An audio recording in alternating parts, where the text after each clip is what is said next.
Well, welcome back to the Filmographies podcast. I'm very happy to be joined today by Linh Tran and David Foy, the co-writer, director, and cinematographer of Waiting for the Light to Change, a really fantastic micro-budget independent film that is coming out later this year. But yeah, if I could just start asking you a bit about yourselves, kind of your general spark notes, how you got into film, how you got up to the production of this film.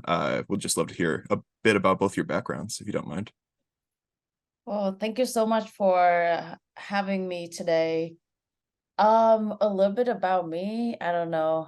Uh, I'm Vietnamese. I was born and raised in Vietnam and like didn't really grow up with film or anything like that.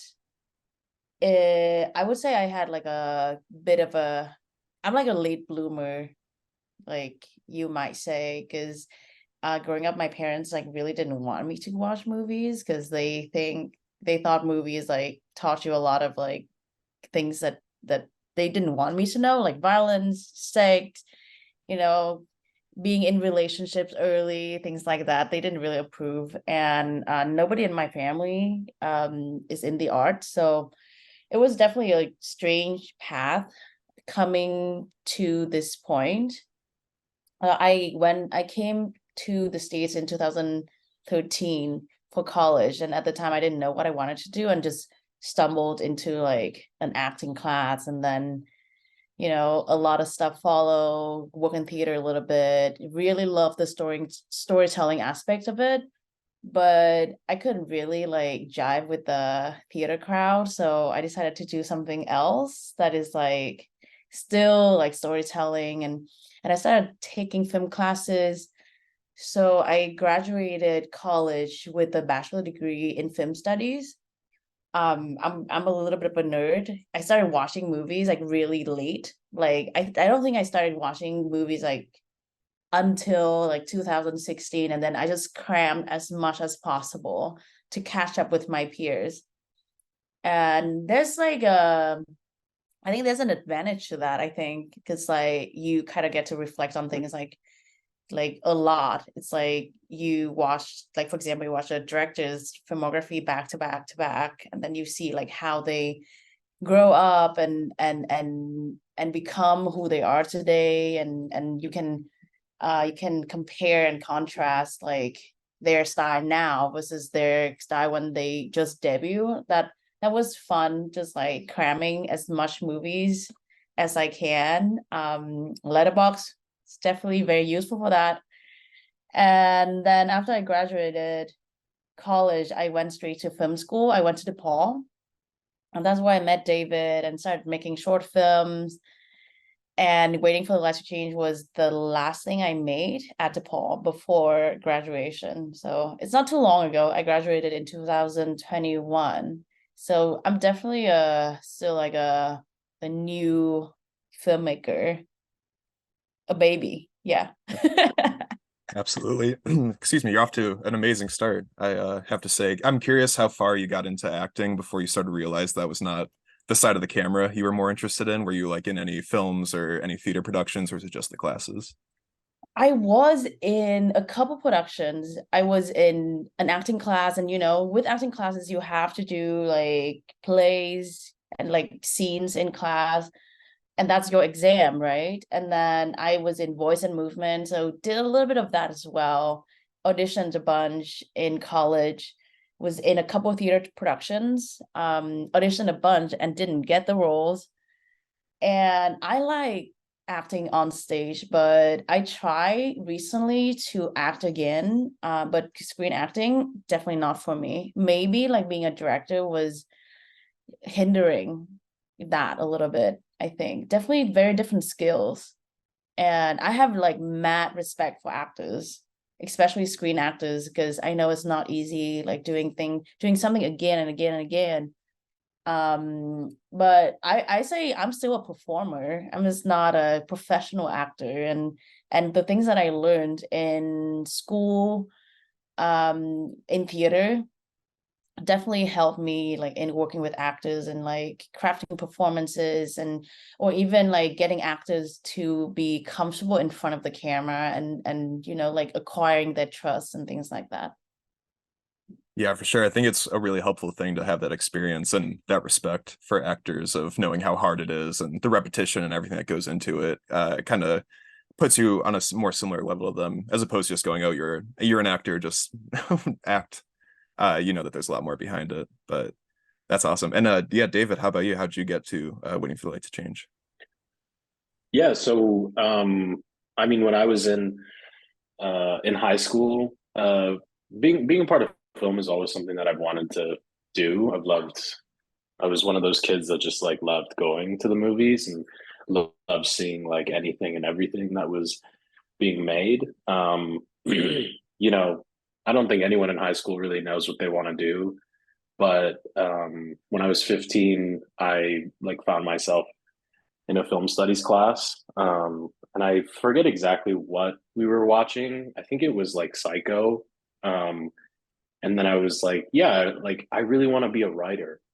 And then I realized that when you're, so then I tried to do that. And then I realized that when you're 15, you have nothing to say really about anything.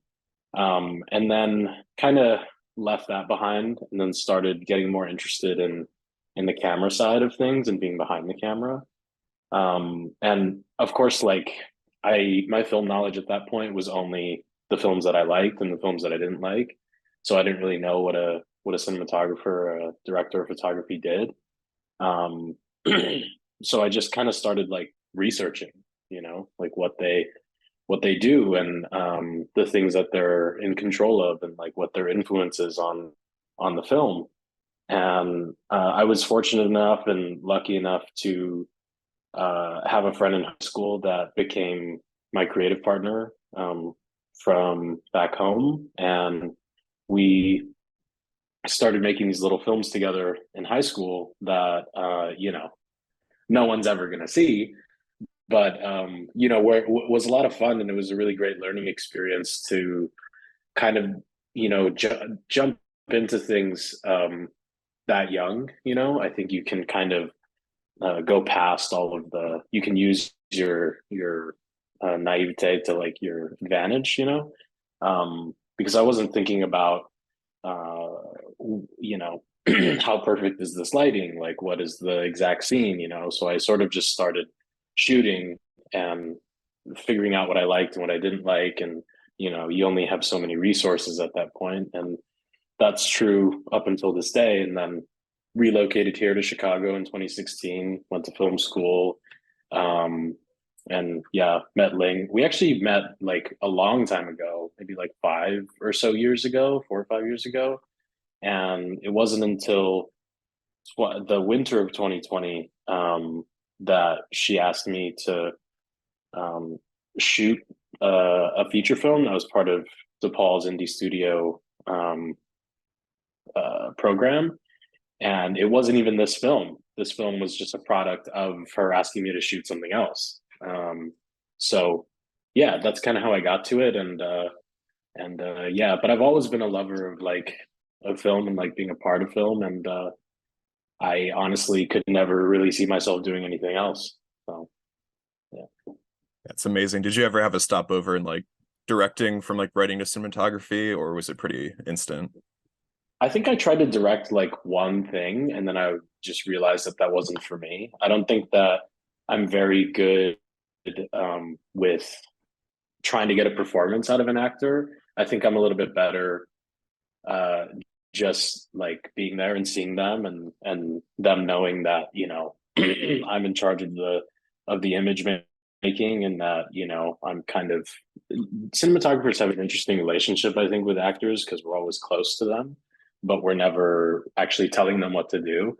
And it's almost like a level of support, just seeing that person there while they're performing. Because whenever we cut, it's almost like I'm the first person that they're seeing. So yeah, it is interesting, but no, never directing. Directing was too hard, I think. I can't. I'm imagining David like being a director right now is pretty scary. I'm kidding. I'm kidding. Totally kidding. For me too. For me too. Yeah, no, it takes a lot. I feel like, yeah, getting into film school, like starting out that early, there's probably a stopover point for a lot of people, or at least a starting point of, I want to be writer director, Yeah, I want to be yeah, Chris Nolan, Paul Thomas Anderson, like that kind of yeah. thing when you're starting out. I think But that was I think that was the thing is I went into film school and I was like I like want to be a DP yeah, that this is what I want to do, and that led me to get a BFA, so like concentrated in cinematography and not just a general BA. But yeah. You yeah, know, for the longest time, I heard from people in school that David is the best producer you could ever get at school. And I try to get him to produce my stuff all the time, and he would never. That is true. I had a quick maybe there was like maybe a 2 year period in college where I was producing things that but I didn't really enjoy doing it. I think people just thought that I was good at it, but mostly because I would just like kind of get things done and bend the rules as much as I could, and I think that's kind of what made people come to me for things. But Ling hit me at a certain point, I think, for trying to produce something where I was just like, I'm not really producing anything anymore. So, mhm, because I don't enjoy it, it's never what I wanted to do. I actually fell into producing in college because no one would produce something that I was shooting.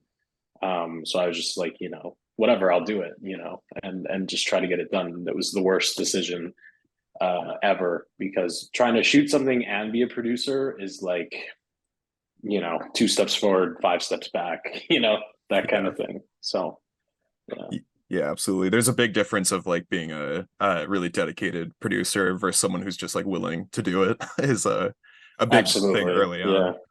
on. But yeah, I'd love to Yeah. hear more. I know you've talked about this a bit before, but I just think the indie studio that you have at DePaul is such a amazing idea, and it kind of blows my mind that there's not more film schools that do that. So could you talk about a bit about that process and how this film obviously like grew from another film, but how you kind of got started on this from still being in school and being able to like pitch your film and all that. So this was February. Okay, so Indie Studio started when I started school at DePaul, but at first they didn't open this to grad students. I was an MFA student, but this program was for undergrad only, and there were like two projects before my year, and my year was the first year that they opened it to grad students.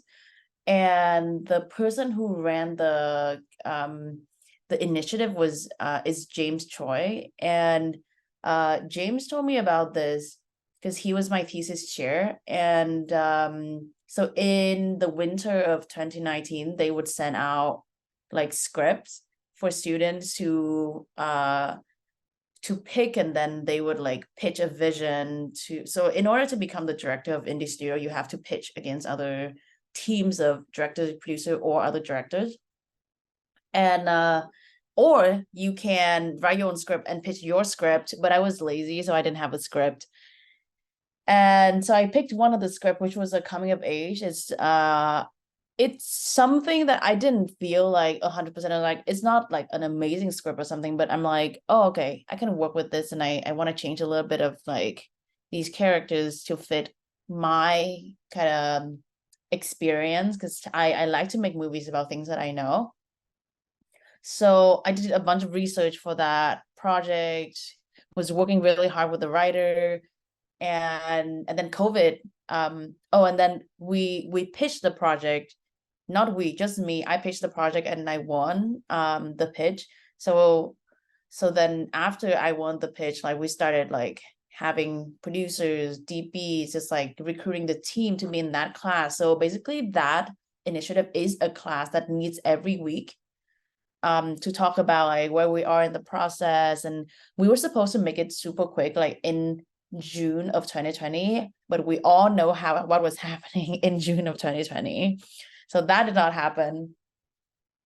And the project just got pushed and pushed and pushed. And like this script, it was a pretty big like kind of indie project, there's like it's like a story of like this high school student And there are a lot of like extras involved in this project had it been like shot. So that didn't happen. We pushed it again to August, then we pushed again to October, and then we just like, okay, let's face this fact. Like, this is not the time to make this, and we can't make this with the same amount of resources from DePaul that would otherwise be like good to make a movie like this, not in COVID times. So we and also the writer wasn't open to idea of like changing the script so drastically to fit the times, you know, or the limited resources that we had at the time. So we ended up not doing the script anymore, and we decided to push the shoot back one last time to March of 2021 and come up with something new from, you know, like zero, from nothing. So that week, my producer, one of my producers, Jake, he was like, my family has a lake house in Michigan. You guys want to like go and see what's up? Maybe we can write a movie for it. And we had nothing to lose. We're like, okay, let's go. And I remember like driving there with my other producer, Jules. There was like a blizzard when we were driving. I thought it was gonna die like that night. It was so crazy. And then we got there and we spent like a weekend there, and Jake had brought his half brother and Jules had brought her friend, her roommate, and I was there. So there were like 5 of us, like 2 guys and 3 girls, just like in the movie. And my producer Jake would like take us around to like see like this is the theater, guys. So this is this barn, like it's really cool. It's in the middle of this like huge field. And in my head, I was like, the apartment, the house is terrific, and I love this location. We're gonna write something for this. This location is fine. I don't know. We see if I can write something for it. But basically, now we had all these locations, and just what is the story that would be able to take place here. And female friendship has always been like a thing that I'm very interested in. I was reading My Brilliant Friend by Elena Ferrante at the time, was watching Girls at the time. And yeah, everything just kind of clicked. Also, I had a best friend from college, and for Thanksgiving of 2020, she bought me a flight ticket to go to New York to see her, and we all drove to this Airbnb in Pennsylvania to like have Thanksgiving. So I just like took a little bit of everything, and then Jules and me and another writer, we got together and we had these locations and we just wrote the script like super quick. And we didn't know at the time if we were gonna get green lit at all by the end of it. Like we saw no money from the school, like, but there's not, when there is not a no, yes, you know, it's still a yes to us. So we kept working on it too. So the last week before we went out to Michigan, that was when we got a green light from the school, and that's when we saw the money, the actual money. And in this process too, we were writing and we were casting at the same time. Some cast member came from the previous project. So the lead, Jin Park, she was going to be one of the sisters in the last project.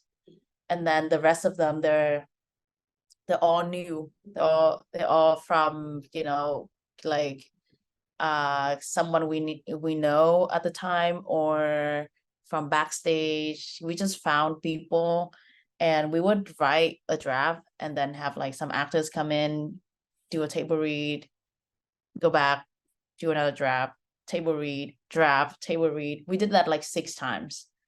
And by the time we were in by the time we were in Michigan, I was like, I don't feel like we're like the script is where it needs to be. So why don't we do this? So we did a last table read, and I was like, okay, you guys give me the script.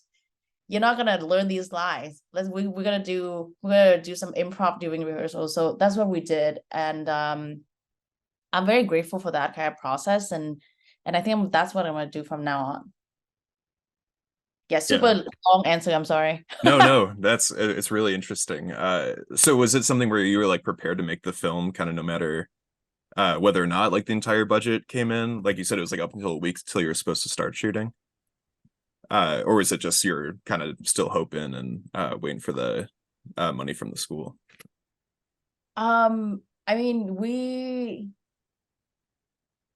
there's not like the school wasn't like, no, you can't do this, and all the paperwork and everything is being processed very slowly, and since we haven't seen the money yet, it's still not our money to make the movie. So we just but we kept hearing like it's gonna get approved soon. So we just hope, finger crossed, and then it happened.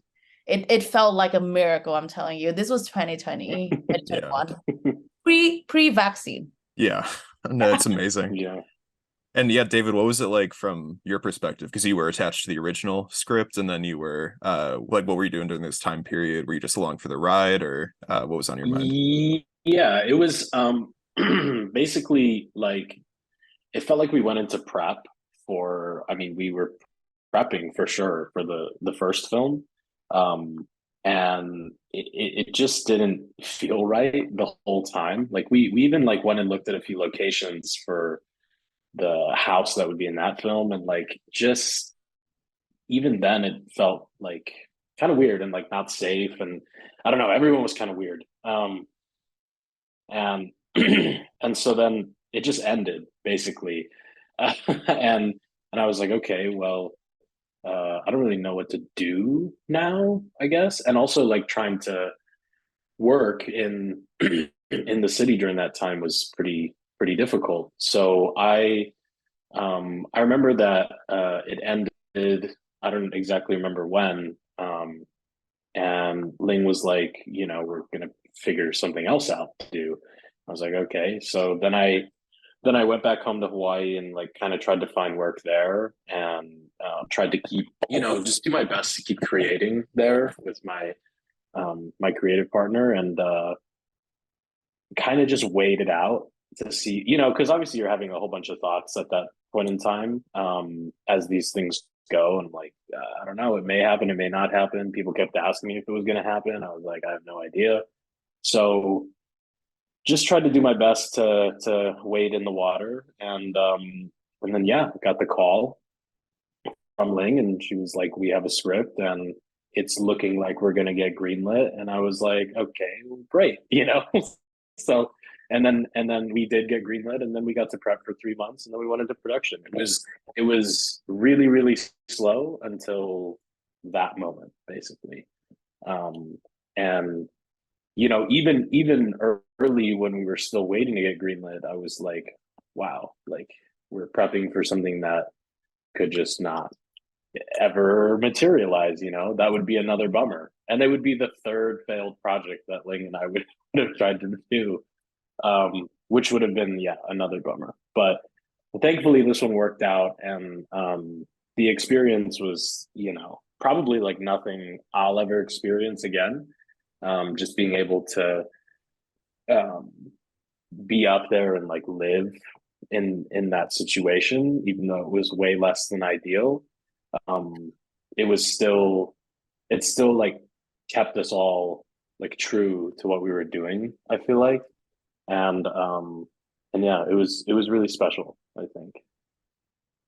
Yeah, I would say this is like a situation where it's like everything feels like it was meant to be, because Yeah. we were all students. And now that I think about it, like not a single person that has read the script, before production would say like, oh, it's a decent script, it's a good script. No, nobody said it was a good script. I didn't think it was a good script either, but I and remember that's why. us having this conversation. I remember us having this conversation. You're like, "What do you think of the script?" And I was like, "It's okay, it's fine." And then I don't know. I was just really eager to work with you, so I was like, "Okay, let's you know, because it's all about trust, right? And if you're willing to like follow the train, you know that is going to materialize into something that is going to be, kind of special. And to add to the anxiety, I'd also like delayed a credit to graduate that I'd been holding on to for like a year at that point, and I was like, holy crap, like I still have to graduate. Like, and that's what this is supposed to be. Same. I think I now thinking back to it, like all these people working on this project, I don't know what they were thinking. Like they agreed to do this. Like, did they read the script? I know the script. I'm telling you, like now when people like, we want to read the script, or like, what was the script? I'm like, nope, you're not reading the script. It's very different. It is Yeah. different. Yeah. Yeah, because it was something I thought the script, from just watching the film, at least like the structure. I mean, obviously the dialogue and everything is very natural and feels very specific and personal, but like the structure I really loved of it being like a true slice of life, in that it starts and ends within that framework of the days that they spent up there. And it's not like, I was curious if you ever thought about making it like a Thanksgiving or a Thanksgiving situation, like you had actually attended, or was it always in your mind kind of like it's just these random days these friends go up to this cabin together? Because I think it's one of the strengths of the movie, is that you do end it without resolving everything. You pick up on the characters and the relationships as you go. But what, I guess, was the structure similar? Did you ever consider having a more for a more traditional structure? Um, I'm a big fan of Romare movies, and I was telling my friends today that I'm sick today. I want to watch some movies. I might rewatch La Collection News by Romare, and like how he makes a lot of vacation movies, and like they're like these white screens with like the date like at the beginning of each sequences. That was what we were trying to do. We are like, okay, so we have 7 days. It's also because we were trying to write a script really fast. So it was like, okay, let's put these characters in like this limited period of time and at this place where they are not usually there. And what do they do? Okay, so like, oh, we have Monday, Tuesday, Wednesday, whatever. So on Monday, what do they do? So before we had inner titles where the blacks are right now for the dates, but then we decided to take that out. So it definitely wasn't really like a like traditional structure, but we definitely know we knew where we wanted to start and where we wanted it to end. And I can't tell you enough how many times I've gone on these trips with friends where like just like 3 days before we were supposed to like disband was just like, I don't want to be here anymore. I will never see these people ever again. Maybe I shouldn't have said that because maybe some of these friends will listen to this, but I feel like we all have been in these situations. And I mean, it's so because of that, I wanted to keep it like real time and keep it real life so that it rings true to like more people. Instead of having like too dramatic of an arc, even though I think there is an arc there for each of these characters. The character arc, the relationship arc, I think they're all there. They're just a little bit subtler and practiced in kind of like a Romare-esque like vibe. Yeah. Yeah, no, I love Romare also. Yeah, he's come up a few times in some of these other chats I've done. Just, yeah, really inspirational for not having a ton of money or a huge crew, and being able to make these really kind of complicated yet simple stories, really complicated relationships, simpler narratives without them being too straightforward. But I'm curious, with the first project you were originally doing together, the first version of this film that was greenlit, did the visual style that you both talked about, did that change a lot from that film to what ended up being Waiting for the Light to Change? Or is it like what were some of the reference points you were talking about there too? I let David answer that. Do you mean with the like the first film that we were gonna do and then it kind of failed? Yeah, the one that like got canceled, or the one that kind of like fell through because of COVID. Yeah, it's strange because I don't think we actually got that far, like into the pre-production process of talking about how film would turn out looking and feeling, and like what the visual language of that film would have been. If I had to guess now, it probably would have been, you know, semi-similar, but like definitely not the same as something like this. Um, so yeah, I remember, but then, you know, going into this, I remember, you know, shot listing and kind of finishing the shot list, you know, obviously in this truncated pre-production period, and being like, there's not a lot on here. Like I feel like that's maybe a bad thing, but I'm not really sure if it's a bad thing.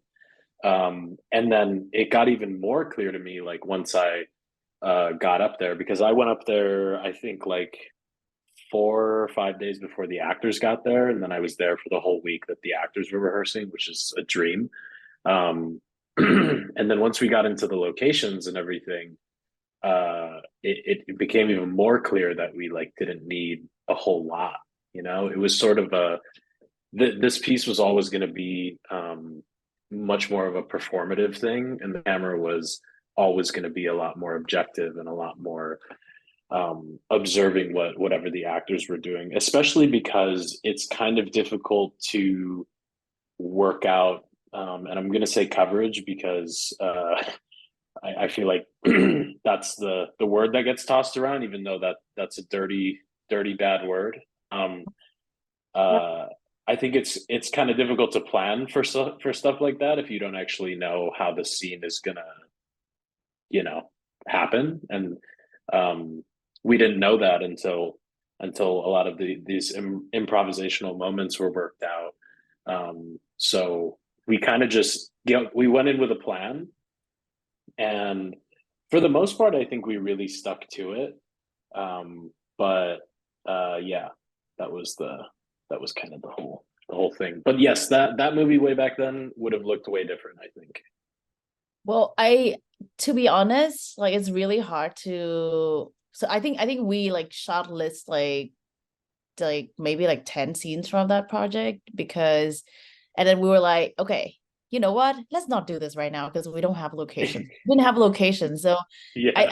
I mean, to me, like locations, everything, it would dictate how a scene is gonna be covered, and and we didn't have any location, so I couldn't imagine it. And also, but I remember making a mood board for it and referencing Yeah. Elephants by Gus Van Sant. Yeah. Yeah, which was strange in itself, I think. Yeah. Uh yeah. But I will say, like waiting, I think, is the first time that I've ever taken shots off a shot list. To not do. I don't think I've ever done that before. And it was weird because you know, at least as a DP, like you wanna make sure that you have what you need, right, for your director to be satisfied and to cut their scene. And you know, I just don't think I've ever worked with anyone who is just like, yeah, this is what it is. It's this shot. That's it. Like, and we're happy with it, you know? So that's just is part of the unique experience that was this film. Yeah, I mean the visual style is so like specific, and it feels so confident in like how little coverage you have. I like that you say that because I always used to, my favorite saying is coverage is for cowards. If you like don't know what you're doing. But uh it's, yeah, so I guess, yeah, for like more films, obviously Romer was an influence. The cuts to blacks and long shots covering scenes in one from one perspective is feels like Stranger Than Paradise a bit. Mhm. I've heard you, Ling, in other interviews mention Hong Sang-soo, who's another favorite, who's just, yeah, brilliant, and how little he cuts and uses different coverages and angles. So what were there any other like reference points that really kind of stood out to you throughout this process, both in pre-production and actual production, And was it something where your similar tastes or similar backgrounds in film kind of brought you together for this project and made it feel like a really strong fit between you two? To me, I think I've stopped using like movies as references, and then I use them to just like let my collaborators know what's in my head. But when I do stuff like, I always run into the problem where I'm like, you know what, it's I think this, but like it's not really that. It's like, it's I can't really tell you what it is, because I don't think it's like, it's not that. It's, you might think it's that, but it's not really not. So I stopped referencing movies, and I started referencing a lot more paintings and photography to bring out the characteristics of, textures and lighting and color, and just feelings. I always like say things like super vague, like I want to feel like it's raining outside and we're drinking like hot tea in front of the fireplace or something. Like I say that a lot. And like, if you don't get that, then maybe we're not a good fit to work together, And Yeah. David like can finish my sentences. Like I say half a sentence and David's like, got it. So it's probably on set. But yeah, Stranger Than Paradise and The Green Ray was like the movies that we watched a lot before getting into production, just because I wanted that. I like the thing about Stranger Than Paradise is every scene is covered in one shot. That is, it could be long, it could be short, but like just like preserving that, real time. That's really, really important to me. This goes way back to when I was about to make my thesis film at DePaul, which was a short film. I had this teacher, and we were doing storyboard, and I brought my storyboard to him, and he was like, "What is this? Why there's so many cuts? You're cutting for TV, my friend. Limit yourself to 3 setups per scene top." And I take that with me and ran with it, and up to this day, I don't think I have a scene that more covering more than 3 shots, 3 setups. Yeah, well, Yeah. I and like on my end, I'll say like another film that we referenced to is On the Beach Alone at Night, the Hong Sang Soo, um, and I think I watched that, Stranger Than Paradise, The Green Ray, and some other Romero films like I don't know 5 6 times before doing this, because I feel like those films and those filmmakers paired with what the script was at that time told me what I needed to know about it tonally. Um, it just like those were, I feel like those were much more tone references than they were visual references. And then I forget who the exact artist was of the paintings that we started referencing, but in terms of light and texture and everything that Ling was saying, it's much closer, I think, to being inspired by those specific paintings than it is really anything else. And I will say, like, just having worked with Ling